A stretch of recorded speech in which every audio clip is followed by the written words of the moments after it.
그 이제 이상민 대책회의를 이제 본격적으로 시작을 해보면 지금 말씀 주신 포인트 신당을 좀 해보려고 해도 시원치 않다. 뭐 이를테면 한 2, 3주 전에 많이 뉴스가 됐던 게 이준석 전 대표가 내가 뭐 비명계 의원도 만나고 있다라고 했는데 그게 이제 알고 보니 의원님이다라고 해서 좀 화제가 됐었어요. 예. 아 근데 그게 제가 현찮다는 말은 좀 처리하겠습니다. 현찮은 게 아니라 아직 가시적인 실체가 드러나지 않았고 예. 정치적인 언어로 하겠습니다. 제가 그 뭐 한 3주 전에 그 이준석 전 대표와 이현주 전 의원하고 그 식사를 한 거는 네. 무슨 신당 모임을 꾸리기 위해서 기획하고 해서 만난 게 아니고 그냥 내가 우리 반장님하고 밥 먹듯이 그냥 이렇게 네. 해서 약속했던 거 그 부산 그 콘서트를 앞두고 밥이나 먹자 해서 먹은 자리고 거기서 당이 나오니까 정치 얘기 나오지 않겠어요? 뭐 드셨어요? 제가 네. 신당은 이준석 전 대표가 저한테 권한 게 아니라 제가 이준석 대표한테 나 같으면 이준석 대표 정도의 나이가 연배면, 젊고 그냥 까짓 거 국민의힘에 쫓겨난 마당에 새로 기업에서 스타트업 차려서 실패하고 부도 맞고 이렇게 해도 좌절 겪어도 또 다시 도전해서 큰 기업으로 키우겠다는 포부를 갖겠다. 근데 이렇게 권했던 겁니다. 어쨌든 의원님이 앞으로의 행보에 있어서 행로에 있어서 선택지 중에 하나로 놓고 계신 건 맞잖아요. 그거 맞습니다. 네. 그러나 뭐 이준석 그 대표가만 추진하는 거기에만 염두에 둔 건 아니고요. 금태섭 전 의원, 다음에 양현자 의원, 또 정태근 전 의원, 뭐 이렇게 그룹들이 있습니다. 또 민주당의 비명계 한다면 뭐 그 그룹들이 같이 연합해서 하면 참 좋겠다. 왜냐하면 지금은 진보다 보수다 좌다 우다 이거는 부질없는 논란이고 지금은 상식의 정치가 급한 정치다.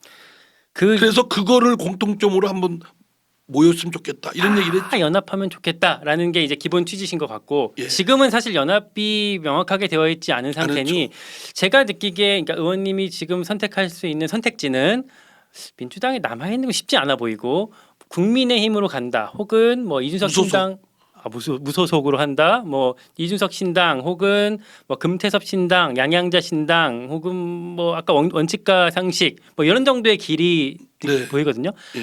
하나씩 좀 볼게요. 하나씩. 네. 이준석 신당 얘기 나왔으니까 거기부터 보면 뭐랄까 약간 그런 느낌이 있을. 그러니까 이준석 전 대표가 만약에 다시 국민의힘으로 백하게 되면 같이 하는 사람들 입장에서는 낙동강 오리알이 될 수도 있는 거잖아요. 그렇죠. 신기루가 돼버리죠. 그런 정도의 고민을 같이 하고 계신 걸까요? 그런 것도 있죠. 실체가 없으니까. 그리고 저는 뭐 이준석 신당만 딱 특정한 게 아니라 조금 아까 말씀드린 대로 금태섭, 양양자 또 다른 그 그룹하고 연합하는 않으면 제가 있기가 좀 어렵죠. 왜냐하면 이준석 전 대표는 여러 가지 점에서 저하고도 생각이 다른 점이 많은데 그러겠죠. 무조건 손잡고 하기가 좀 어려워요. 그러니까 연합이 공통분모를 만들어내는데 상식의 정치라는 것들을 가르면 그거는 당이 동의가 되는 부분이죠. 연합을 전제로 이렇게 고민을 그렇습니다. 하시겠군요. 그렇습니다. 아, 연합이 연합이- 안 되면 뭐 어느 저기 하기에 그런 바에는 제가 혼자 무소속 하든지 뭐 기존 정당 들어가든지 하죠. 그거는 이준석 신당뿐만 아니라 뭐 금태섭 양양자 마찬가지로 그렇습니다. 그래서 금요 연석회의도 하고 있고 예. 또 이렇게 저 비명계의 원칙과 상식 모임 하고도 좀 뭐 결론이 약간 다르지만 또 탈당식이나 탈당 여부나 뭐 다르지만 하여튼 끈을 놓지 않고 있는 건 그런 부분도 있는 거죠. 원칙과 상식 쪽에도 마찬가지입니까? 거기도 연합이 전제가 되어야 고민할 수 있는 겁니까? 저는 네. 단일 세력으로는 다 약하고 예. 한계가 있잖아요. 예. 워낙 그 더불어민주당과 국민의힘 양대 정당 세력이 지역적 패권과 영원함과 딱 결부돼서 강고합니다. 이 세력의 제3세력이 등장한다는 건 정말 어려운 이거든요. 특히 지금과 같은 소속모구에서는 지역에 나갈 저 정치인들을 구해야 되는데 그것도 쉽지 않을 거예요. 그 비례대표로 한다고 해도 매우 제약적이고 그러면은 결국 연합할 수밖에 없죠.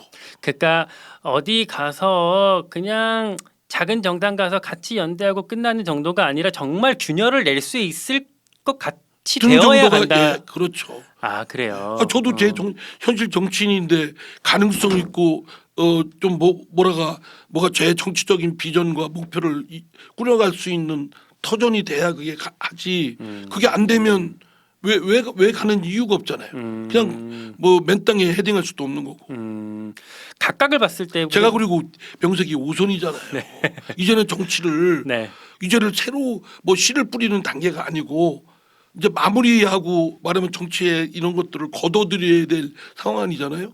지금까지는 이렇게 나름대로 보람도 있었고 한 부분도 있는데 지금 끝에 와서 막 어영부영하고 이렇게 할 수는 없잖아요. 비실비실 할 수는 없잖아요. 그 차원에서 이런 우려 걱정도 있으실 것 같아요. 그러니까 이를테면 이준석 신당이든 금태섭 신당이든 갔을 때 약간 좌충우돌하는 이준석이라든지 아니면 금태섭 신당에 같이 이제 뭔가 손잡고 하고 계신 김종인 위원장이라든지 뭔가 그들과 케미가 내가 맞을까 이런 고민도 하실 수 고민하죠. 있을 것 같아요. 예. 왜냐하면 그 잘 모르는 부분이고 또 그런 부분은 제가 또 선뜻 이렇게 융합하기가 쉽지 않는 부분이 분명히 있어요. 그러나 따로 또 같이 다른 건 다른 대로 같은 것만이라도 좀 공통적으로 해서 거기에 집중해서 같이 할 수 있다면 그게 저는 상식의 정치라고 보는 겁니다. 그냥 국민들이 엄청난 걸 정치인들한테 요구하는 게 아니라 지금 행태는 반상식, 후한무치 이런 상황이잖아요. 저 부끄러운 줄도 모르고 염치도 없고 우기고 딱 잡아떼고 버티고 뭐 이러잖아요. 상대방한테 뒤집어 씌우고 이렇게 정치가 아주 엉망진창된 상황에서 상식의 정치라도 복원되면 좀 일정 부분 국민들이 갖고 계신 갈망을 좀 적실 수 있다. 그리고 난 다음에 다른 건 또 다른 대로 각자 알아서 하는 거죠. 노트북 감자님이 이런 댓글을 주셨어요. 이준석이랑 케미 안 맞아요. 가지 마세요. 많이들 말립니다. 제 주위에서 제가 이제 이준석 전 대표와 식사를 같이 했다고 하니까 네. 저희 사무실 서울 사무실 국회의원회관하고 네. 대전 사무실 또 제 핸드폰에도 문자로 막 반대하는 저희들이 많아요. 물론 이준석하고 손잡고 뭐 하라라는 분도 계시지만 상당수 많더라고. 그리고 특히 보수층에서 그러니까 전 좀 뜻밖의 그걸 봤어요. 이준석 전 대표의 좀 기반이라고 할 수 있는 보수층 네. 국민의힘 지지자들이 이준석을 전 대표를 그렇게 비토할 줄 몰랐어요. 그 민주당 지지자들의 연락이 아니라 예, 아 그래요. 국민의힘 지지자들 어. 다녀보면 이제 알잖아요. 네. 여의도에도 국민의힘 당사가 있잖아요. 네. 가면은 제가 이제 저 이준석 전 대표하고 이렇게 밥 먹었다는 게 국민들이 그렇게 생각하시는 것 같아요. 많은 네. 일반 분들은 밥 먹으면 같이 한다. 네.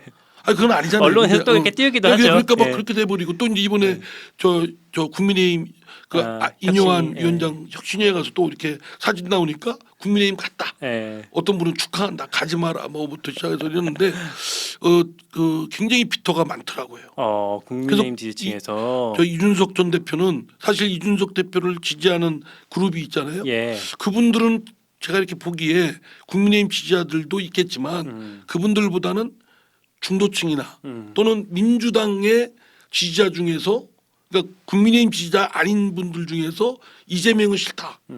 이재명 당은 싫다. 이런 분들이 그 이준석 전 대표를 지지하는 것 같아요. 그래서 저는 약간 의아한 게 그러니까 이준석이랑 케미 안 맞아요. 지금도 댓글 들어오고 또 저기 문자도 받으신다고 하는데 거기서 말하는 안 맞는 케미는 뭘 말하는 걸까요?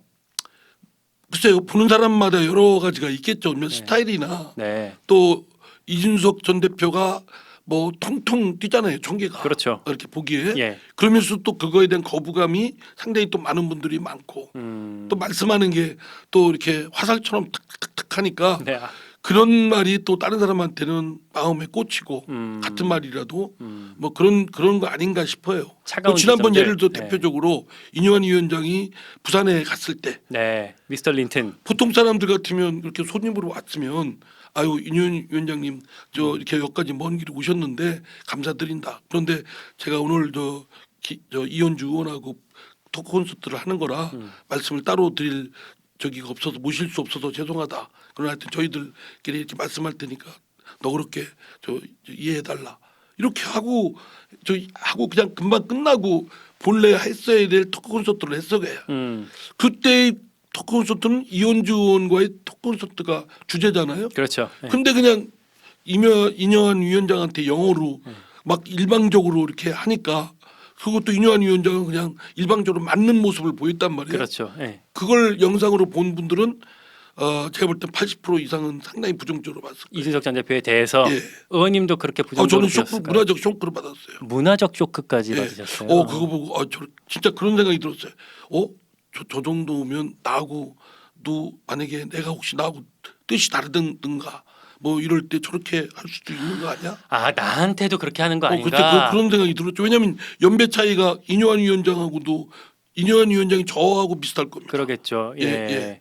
근데 우리가 보통 보면 젊은 분이라도 저 선배나 윗분들한테 연배가 있는 분들한테는 그렇게 안 하잖아요. 이렇게 관리적으로 좀 하고 예. 싶은 말이 있어도 그때 꾹 참고 네. 다른 데서 하든가 뭐 뒤에서 투덜거리든가 우리 뭐 유교 국가에서 쉽지 않다 예, 했죠. 뒷담화하거나 이래야 되는데 그러니까 예. 문화적 충격을 느낀 겁니다. 아, 제가 뭐 그분의 그런 이준석 전 대표의 행위에 대해서 잘했다 못했다는 논하기 전에 좀 문화 차이가 너무 큰가? 근데 제가 아는 젊은 사람들이 다 그런 건 아닌데 다들 정중하고 예의 바르고 한데 우리 비서들도 20대거든요. 비서는 의원님한테 쉽지 않겠죠. 아니 저 말고도 다른 네. 분들도 아니 이렇게 보면 알잖아요. 예. 저한테는 안 하겠지만 아니 딴 사람에 대해서도 굉장히 예. 존중하게 하거든요. 그거는 그 독특한 캐릭터인가? 근데 그거는 제가 생각하기엔 대중 정치인으로서는 강점보다는 좀 약점일 거예요. 그러니까 제가 진정한 선배로 나를 생각한다면 나는 좀 그걸 충고해주고 싶더라고요. 그런 얘기를 이준석 전 대표 본인한테 해본 적은 있으십니까? 없어요. 이 자리에서 처음 하시는 거예요. 예, 어. 예. 그건 처음엔 처음 했죠.